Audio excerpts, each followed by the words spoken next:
안녕하세요, 여러분. Bonjour à tous. Vous êtes sur le courrier sans drame.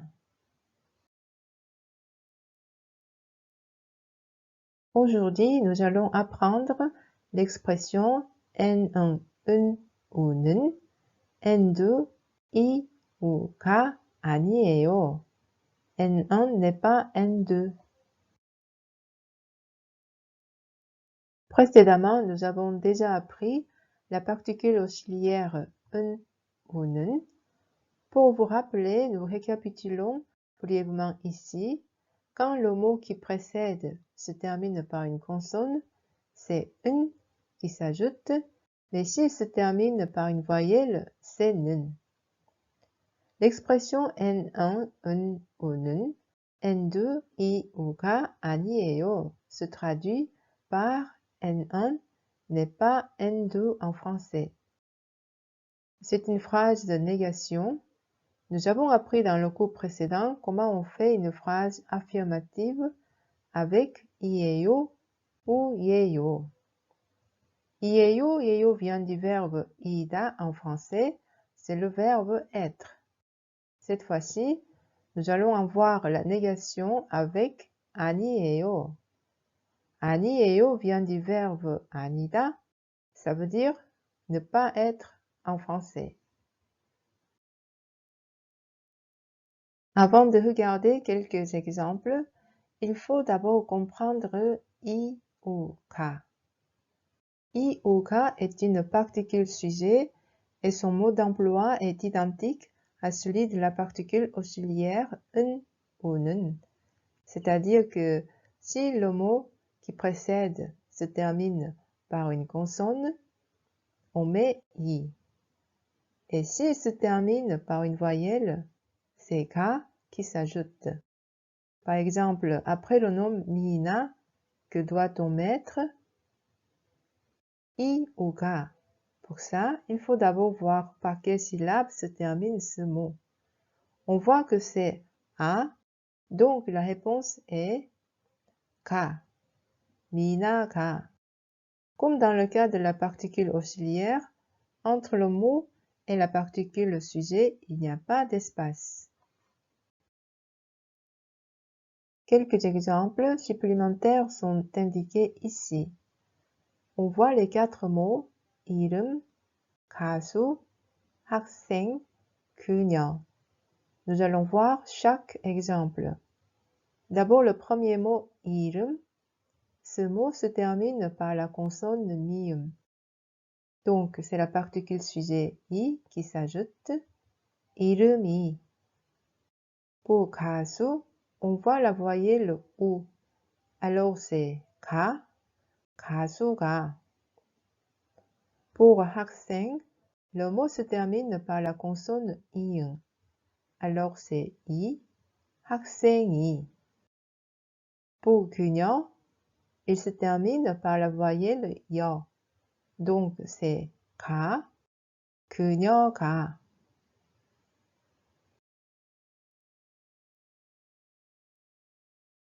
Nous allons voir maintenant comment cette expression est utilisée dans une conversation. A, il dit 김미나 씨는 학생이에요? Ça veut dire est-ce que Mina Kim est une étudiante? Et B lui répond 아니요.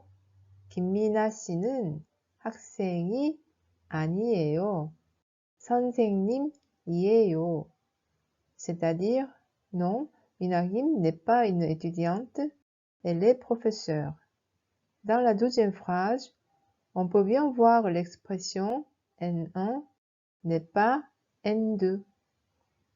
김미나 씨는 학생이 아니에요.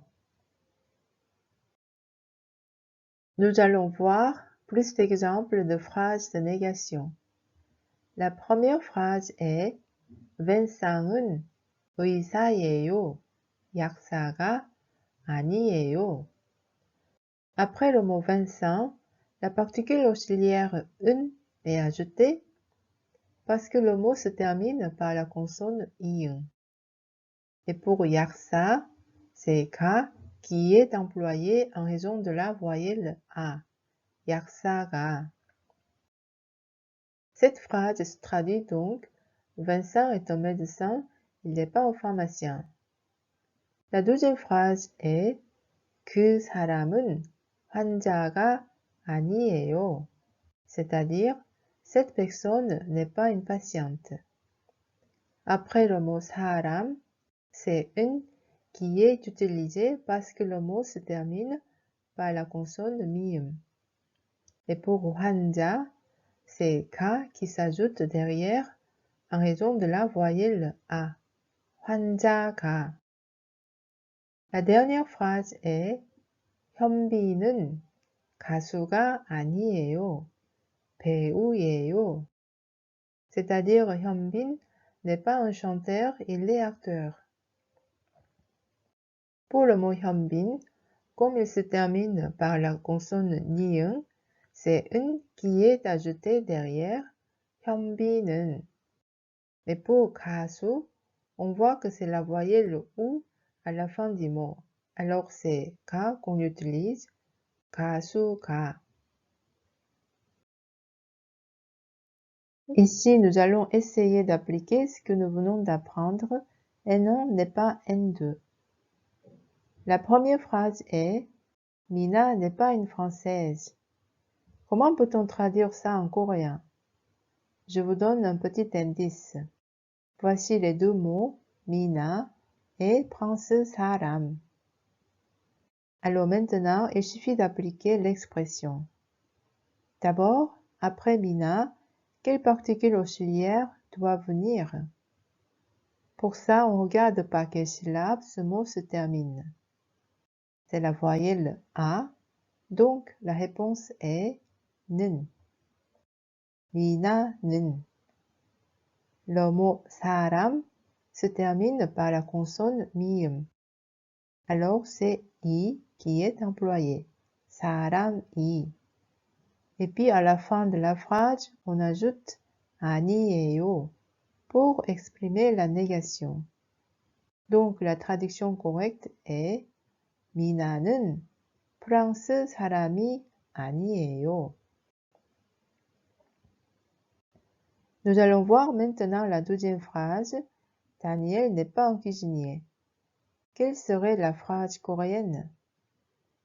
Comme pour la première phrase, nous avons les deux mots comme indice, Daniel et 요리사. Tout d'abord, pour Daniel, ce mot se termine par la consonne 리을. Alors, c'est la particule auxiliaire 은, 다니엘은. Pour 요리사, il se termine par la voyelle a. Donc, c'est la particule sujet 가 qui s'ajoute, 요리사가. Et enfin, on termine la phrase avec le verbe de négation, 아니에요, pour dire n'est pas. La phrase complète est donc, 다니엘은 요리사가 아니에요. Devant les particules sujets i et ka, il n'y a pas que des personnes qui peuvent être placées. Les objets aussi peuvent très bien être placés devant. On va voir ça tout de suite. Le premier exemple est 사탕이 아니에요. Ce n'est pas un bonbon en français. Ici, 사탕, c'est-à-dire bonbon, est un objet. Et le deuxième est 정답이 아니에요. Ce n'est pas la bonne réponse. Dans cet exemple, 정답, c'est-à-dire la bonne réponse, n'est pas une personne. Et enfin, la dernière phrase est 의자가 아니에요. C'est-à-dire ce n'est pas une chaise. 의자, c'est-à-dire la chaise, est un objet aussi. Comme nous venons de le voir devant i et k, on peut aussi bien mettre une personne ou un objet. Les deux peuvent être employés comme sujet. Voici un petit exercice pour vous, pour que vous puissiez vérifier si vous avez bien compris le cours d'aujourd'hui. J'ai mis deux questions. Essayez de les traduire en coréen en appliquant l'expression que nous avons apprise. La réponse est postée en bas et si jamais vous avez des questions, n'hésitez pas à me laisser un message en bas. Voilà, c'est tout pour aujourd'hui. Merci d'avoir regardé. J'espère que ce cours était utile pour vous. Je reviendrai avec d'autres vidéos intéressantes très bientôt. Bon travail à tous. Et si vous avez aimé, n'oubliez pas de cliquer sur j'aime. 다음에 또 만나요. 안녕.